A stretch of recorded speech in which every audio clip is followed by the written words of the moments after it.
Comment ça se passe au niveau de la commission du football jeune? Alors, Richard, tu sais que le football jeune est un socle important du football de manière générale. Et le président de la fédération et son comité exécutif, surtout le président dans son projet, avait mis le football jeune au centre de tout.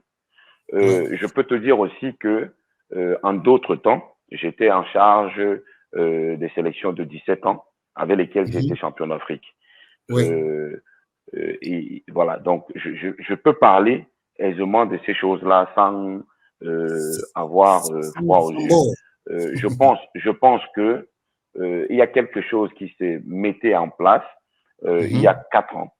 Mais il y a quelque chose que ces exécutifs n'avaient pas eu le courage de mettre en place et que l'exécutif actuel a décidé de mettre en place.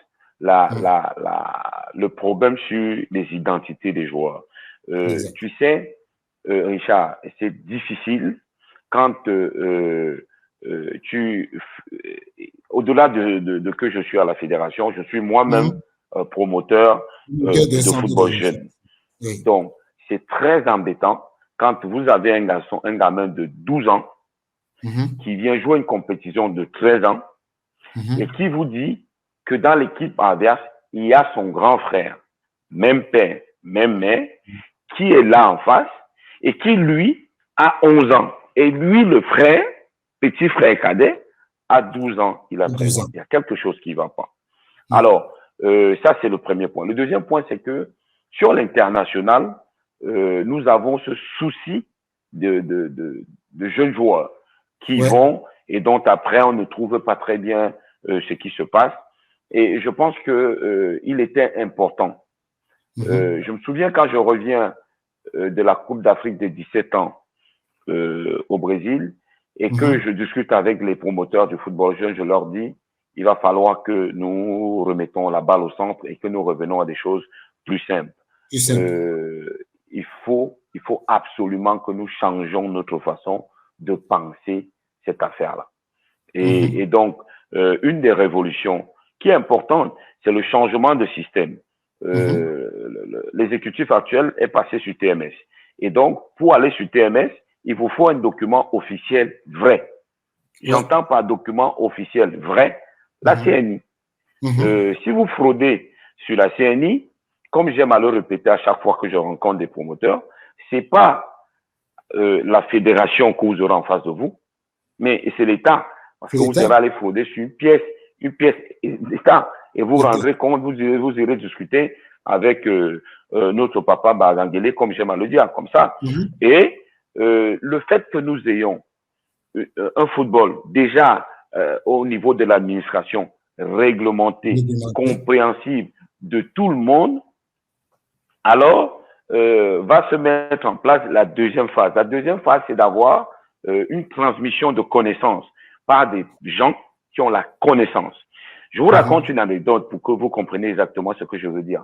Quand je mets en place mon projet d'académie de football, je reçois plein de monde qui viennent me voir en me disant « Tiens, je suis entraîneur, tiens, je suis ci. » Et moi, je leur réponds « Je veux donner aux enfants de 6 ans, 7 ans, 8 ans, 9 ans, 10 ans quelques rudiments du football. Donc, je n'ai pas besoin d'entraîneur de football. Je veux des éducateurs de football. » Je ne sais pas si vous voyez toute la différence. Voilà. Donc, à ce moment-là, comme souvent, j'ai entendu « Oh, Métomo, qu'est-ce qu'il veut nous montrer? Machin, ceci, cela. » Mais c'est important de le comprendre. Si vous mettez un entraîneur de football pour un enfant de 6 ans, l'enfant de 6 ans n'a pas besoin de s'entraîner. Il a besoin d'apprendre. Exact. Vous comprenez? Et donc, tout ça, le président de la fédération et son comité exécutif, dans le projet qu'ils ont, est de donner cette visibilité et cette organisation. Je dois dire aussi que l'année dernière, par exemple, quand nous avons lancé les périodes d'inscription pour le championnat de football U15 et U17, nous avons à peu près 1500 clubs. Waouh. 1500 clubs sur le territoire. Quand il s'agit de respecter les conditions qui sont mises en place par l'exécutif, nous sommes descendus aujourd'hui à près de 900 clubs qui font le football, toutes catégories confondues, U13, U15, U17. Mais il faut dire que la saison qu'on va lancer là, c'est une saison qui va se jouer avec les 13 ans, les 15 ans et les 17 ans. D'accord? Et c'est important. Mais nous rencontrons malheureusement beaucoup de difficultés parce que les habitudes ont la peau dure. Nous expliquons aux gens qu'il est important que les joueurs aient des pièces d'identité. Aussi, je ne sais pas si chez les gens qui nous écoutent, il y a des promoteurs de football dedans.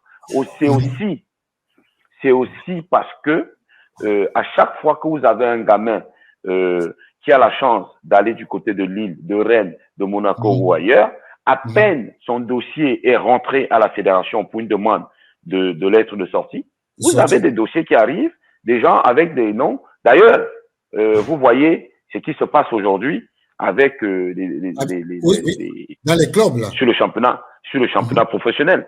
Donc, déjà arrive avec des documents et vous avez des parents qui arrivent, qui vous disent le contraire et tout ce qui va avec. Si, au moment où l'enfant commence véritablement à vouloir entrer dans le process du football, à mettre le document CNI, bon, la carte nationale d'identité, je suis désolé, 5 ans plus tard, je ne vois pas comment ce garçon-là vous apporterait notre CNI en disant qu'il ne s'appelle plus Tantampion, il s'appelle Mécapion. C'est pas possible. Mais justement, donc, ça protège aussi tous ces gars-là qui sont promoteurs de football jeune. Et qui tous les jours, comment éduquer les parents? Parce que je vais te dire, justement, il y a un parent qui avait dit que, tu te souviens, il y avait une VN qui a été virale, qui dit que si Samuel Eto'o veut durer dans le football, son histoire de CNI, dans le football jeune là, il n'a qu'à oublier ça parce qu'au Cameroun, on ne peut pas avoir la carte nationale d'identité avant 6 ans. Mais est-ce que moi, je ne veux pas. Vous savez, notre pays, il est extraordinaire. Il est extraordinaire. D'ailleurs, c'est pas moi qui vous informe, on s'appelle le continent. Exactement. Si je vous prends ici, je vous mets au défi d'appeler les représentants de l'école plus connue des brasseries du Cameroun, ils vous diront qu'ils ont des licences. Si je vous demande d'appeler les représentants de Dauphine de Douala, ils ont les licences. Je parle là des catégories jeunes. Et c'est des académies, celles que je cite là, qui ont toutes les catégories. Si je vous dis que appelez Besta de Limbé, vous aurez les licences de Besta. Si je vous dis qu'appelez Semence de Yaoundé, vous aurez des licences. Si je vous dis d'appeler Sahel de Marois, vous aurez des licences. Si je vous dis d'appeler Coton Sport, ils auront des licences. Non. Tout est dans l'approche. Richard, quand vous avez un gamin qui a 10 ans, 13 ans, 14 ans, 15 ans, vous n'avez aucune certitude qu'il sera un footballeur. Par contre, si ce gamin va à l'école, passe ses diplômes, alors il a plus de chances de devenir ingénieur que d'être footballeur. Exactement. Donc, il ne faut pas expliquer aux parents que avec un gamin de 14 ans, vous aurez un footballeur. Exact. Chez moi, ça se passera comme ça. D'où le problème d'éducateur. Parce que l'éducateur va éduquer.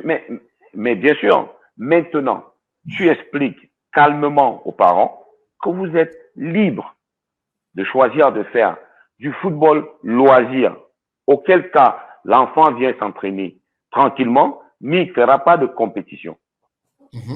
D'accord? Maintenant, celui qui pense que lui, il va donner cette chance à son enfant d'aller faire du football en même temps qu'il fait l'école, lui, il comprendra et naturellement, il ira faire la pièce d'identité. Ben oui, mais Vous justement, comprenez?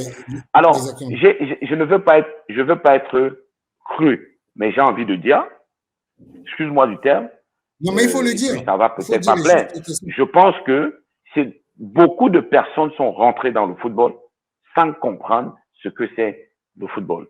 Beaucoup de gens sont rentrés dans le football peut-être parce que ils ont pas envie de Par faire autre chose, cupidité? ou alors parce que c'est aussi facile de vendre à un parent que ton joueur sera le futur à Vincent Boubacar. Donc voilà. Exact. Maintenant qu'on leur demande de mettre les choses en règle, et ces choses-là vont nous profiter à nous, modestes promoteurs de football jeune. Je ne sais pas pourquoi certains se braquent, et beaucoup se braquent malheureusement par rapport à cette histoire de pièce d'identité, qui, moi, de mon point de vue, est quelque chose d'important.